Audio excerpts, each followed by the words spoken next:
Hello, everybody. Welcome to House of Clubs. And today we're going to be learning about cells, the basics of biology.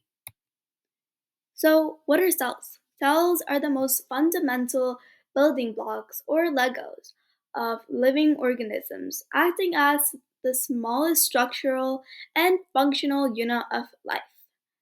So, we heard the term living organism. An what makes an organism a living organism? We use the 9 characteristics of life. Number one is that living things must reproduce. This is the main goal of biology, as all living things want to pass on their DNA. Living things must grow. This can be in size, bigger and bigger, or in development, more complex or more smarter. For example, it's how when you're born you're a baby, but now you're a human, much more taller and wiser.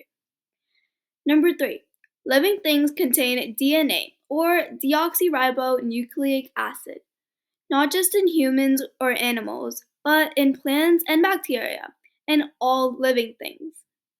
Number four, living things are made of at least one cell. They can be unicellular or multicellular. What about viruses? Are they alive? There is a lot of disagreements in the science world about this. Number five, living things evolve by adapting to their environment. Changing yourself to fit the environment in order to survive is adaptation. For example, polar bears have fur to survive in the cold weather. Without the fur, they would be freezing to death. Number six, living things have an effect on their environment. Living things play a role in changing their surroundings: predators, prey, producers, decomposers, etc. Number seven, living things need energy from nutrients. This can be through photosynthesis or cellular respiration. We're going to make another video on that probably some other time. Living things respond to stimuli. Stimuli is something affecting you. They react to things that affect them, not necessarily by moving. Plants don't walk away, but what do? For example, for us humans, if there's a cold weather, we put on a jacket. But there's also another thing. Living things try to reach homeostasis. Homeostasis is balanced in all ways. It's not too cold, not too hot, not too much blood sugar, not too little. For example, if it's a hot weather, you sweat. Okay, so how big are cells really? So you could think about it in two main ways: going from large to small or small to large. So from large to small, start with the human body.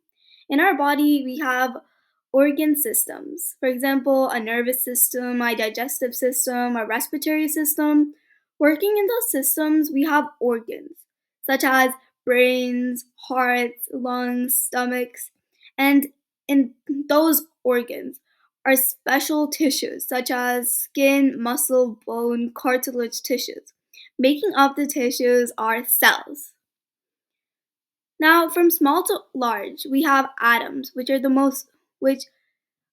there are 5 main atoms or elements from the periodic table that make up our bodies. Molecules. So atoms can bond together to create larger things called molecules. And molecules bond together to create macromolecules. And macromolecules build into organelles, and cells cells have organelles that are found inside the cells, such as nucleus, mitochondria. We're going to talk about them later.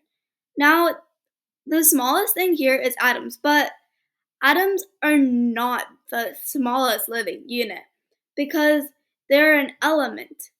Cells are the smallest living unit because cells can survive being unicellular, meaning only having one cell, or multicellular. You must need a cell in order to be considered a living unit because of the characteristics of life.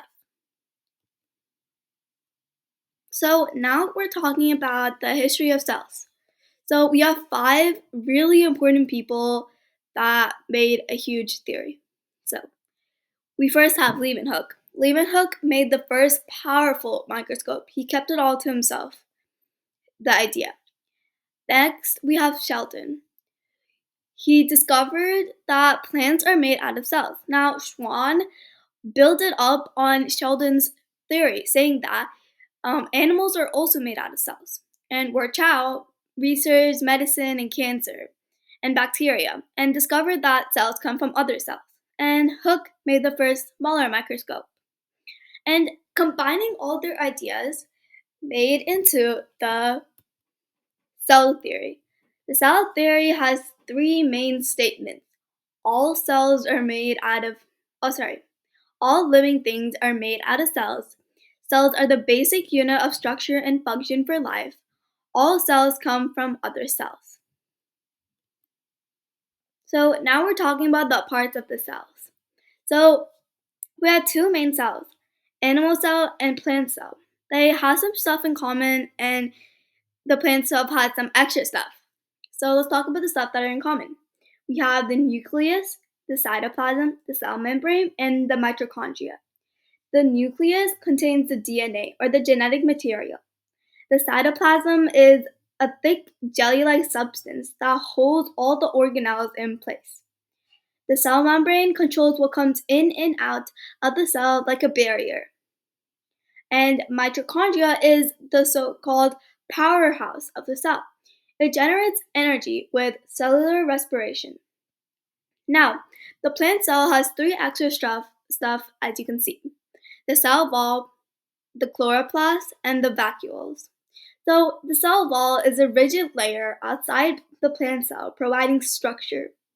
The chloroplast is a green pigment organelle used in photosynthesis. That's why the leaves in a tree are green. And a vacuole stores resources like water, nutrients, and waste.